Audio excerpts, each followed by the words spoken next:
Hello and welcome to Getting Your Money's Worth, the show that focuses on value. I'm Judith West, and our guest today is Jennifer Mahran, founder and director of Charity Begins.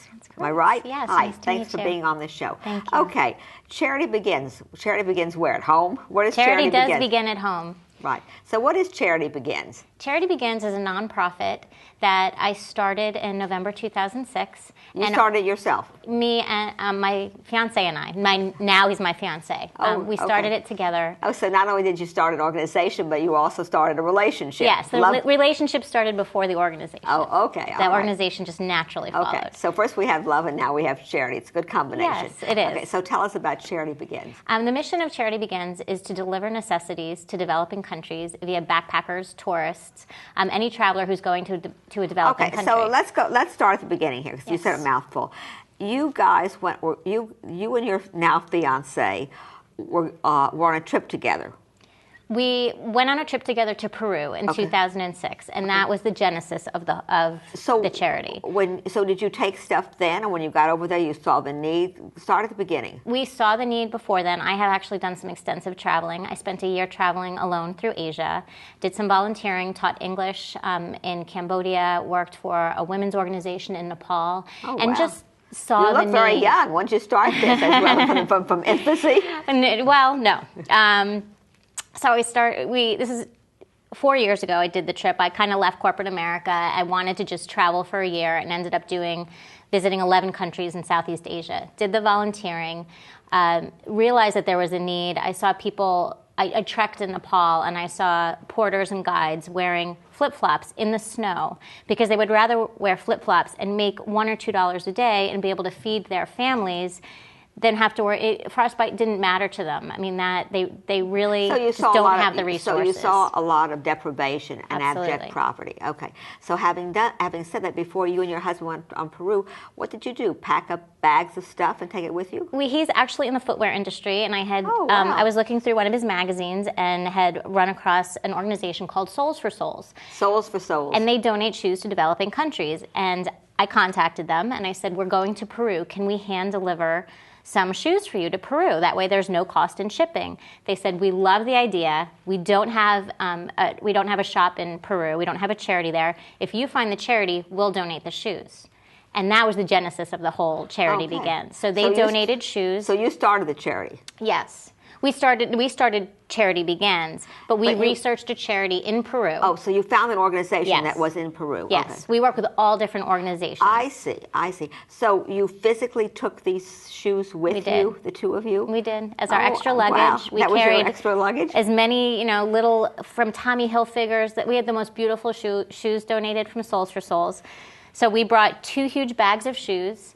The charity actually came to the hotel and picked up the bags and brought them to the kids in need. Wow. The organization, the first delivery was to an organization called So Bruce it was Peru. simple, and the other thing that's nice, no bureaucracy. Yes, no bureaucracy. It went from handler to user. Yes, right. Yes. Is that the way it still operates? Yes, absolutely.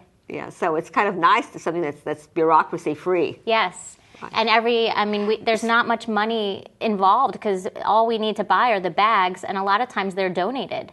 We had a Rotary Club go through their closets and donate bags, and all the stuff the gets luggage. donated. Yeah. The luggage that everything goes into. Okay, so you started that in what, 2002? You 2006. said? Oh, 2006. Okay, so now you're still doing it. Yes. How many countries are you going to? We've gone to about a dozen countries. So what do you do? How do you find these travelers that are willing to take things with them? Word of mouth.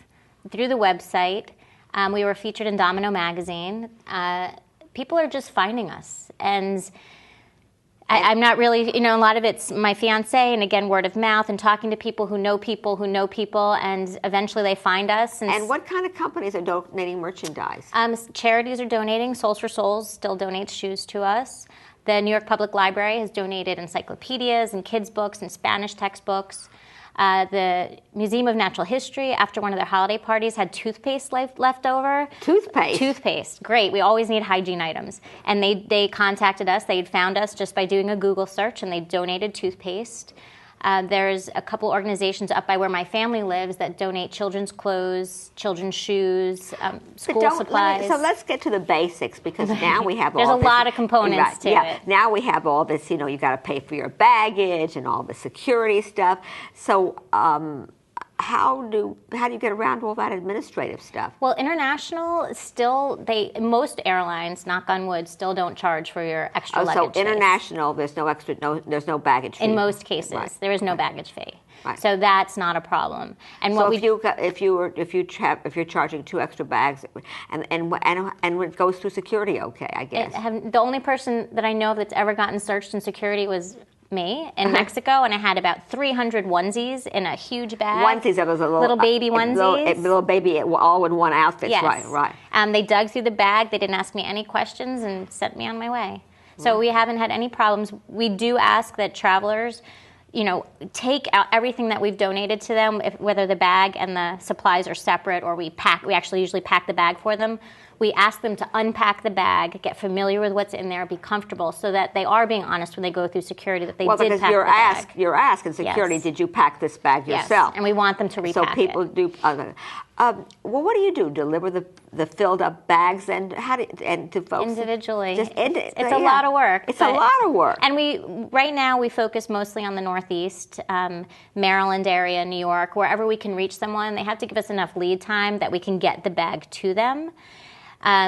But another thing that we're doing now is if a traveler from Portland or Seattle or San Francisco contacts us and we can't get a bag to them, so we don't have the finances to ship the contents to them, we still encourage them to make a delivery, and we look through our database, which is always growing, of charities in developing countries. So if someone contacts us from Los Angeles and they're going to Ecuador, we'll look through our database and see if there is a charity in Ecuador we can immediately connect them with. And then they will go out and the traveler will go out and buy the supplies and bring it with them. And so that's he'll do that as a a private contribution. Yes. And that's happening more and more. Yeah, right.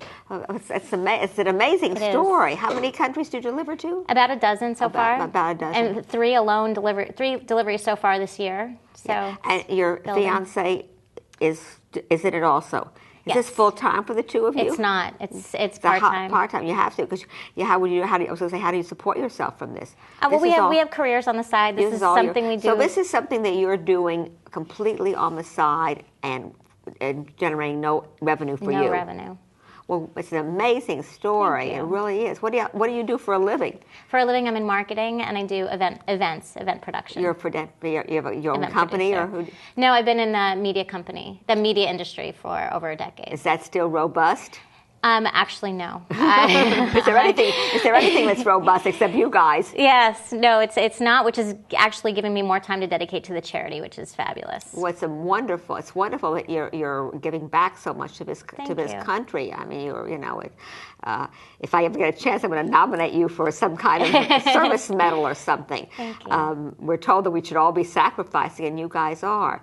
So aside from shoes, you don't take food. We don't take food. Food would be too. So do you have part? Well, first off, what is your what is it? www.charitybegins? Yes. .org. .org. So anybody that has stuff to contribute can contact you. Absolutely. We actually just got a delivery of 60 soccer balls, which is wow, great. That's nice. Because one can make 50 kids happy. So we're really excited about that. But you have to have, in the countries that you are partnering with, you have to have a charity that can accept the merchandise. Right, and that's the research that I do. And that's your piece of the research. Yes. So what happens? The traveler arrives in Ecuador or Peru or what other? I guess these are all kind of undeveloped. India, Mexico. Right. They're not undeveloped, but they're impoverished. countries. We call them developing countries. You call them developing countries. I mean, it seems like India should have developed already by now, but let's just take it. It's a very poor country. The charity meets up with them and takes the merchandise? Yeah, and in most cases it seems that the traveler already has their itinerary set and wants to do this good thing as an added value to their trip. So we work with charities, and in most cases they have no problem coming to the hotel. They don't even need to meet with a person. If they can, it's fabulous. But otherwise they leave it with the bellman. The traveler leaves the bag with the bellman, and at the convenience of the charity they come and pick it up. Yeah.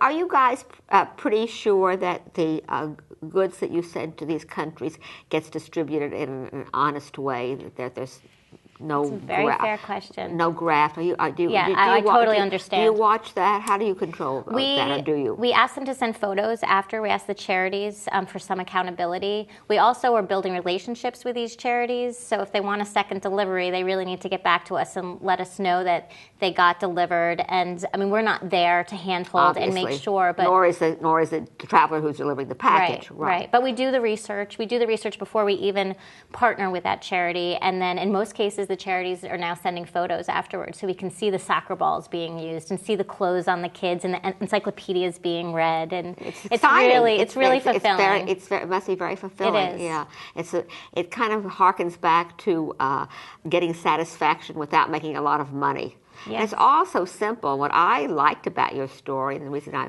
invited you on the show, is because it takes away that whole layer of offices and bureaucracy where so much gets spinned off from the charitable dollar. And the other thing is, charity is tough these days. It's tough to get people to give up, to distribute. So this is kind of a way of doing good without really having to dig deep in your pockets. Right, because you can look through your closet and see that you have 20 pairs of children's shoes that your children have outgrown. Especially outgrown. Get them to must us. Be exactly. And all kinds of clothes and, as you say, books.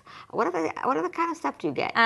Toothbrushes, toothpaste, school books. Hygiene, reading was books, important. Yes. Children's clothes, children's shoes. In some cases, we do women's organizations in developing countries, so women's clothes, women's shoes, handbags. The soccer balls are great. Backpacks and school supplies. That's always, a huge need, or the school supplies. So do you operate out of your home doing this? We do. You do it out? Right. We do. You guys are low budget, right? We are very low budget. We've actually pulled in our families as well. My family helps us with a warehouse, which is up at their house up in Orange County, New York. The warehouse is their house. Yes, and it's we have a house in Maryland where we have some storage as well, and that helps us get to more people. Get things organized. Yes. Yeah, right. Yeah. So the two founders, and what is your fiance's name? John Lagrataria. John what? Lagrataria. When are you guys getting married? Probably spring of '09. Soon. Oh, good. Soon. Good. Yes. Well, okay. Well, you're if he's anything like you, you're a charming couple. Thank you. And I think it's amazing and what kind of good work that you guys are doing in this country and for others. Thank you. Good very luck much. in your marriage and good luck in Charity Begins. Thank you. Nice to meet you. Thank you. Yeah. I'm Judith West. You're watching Getting Your Money's Worth. Thank you for watching.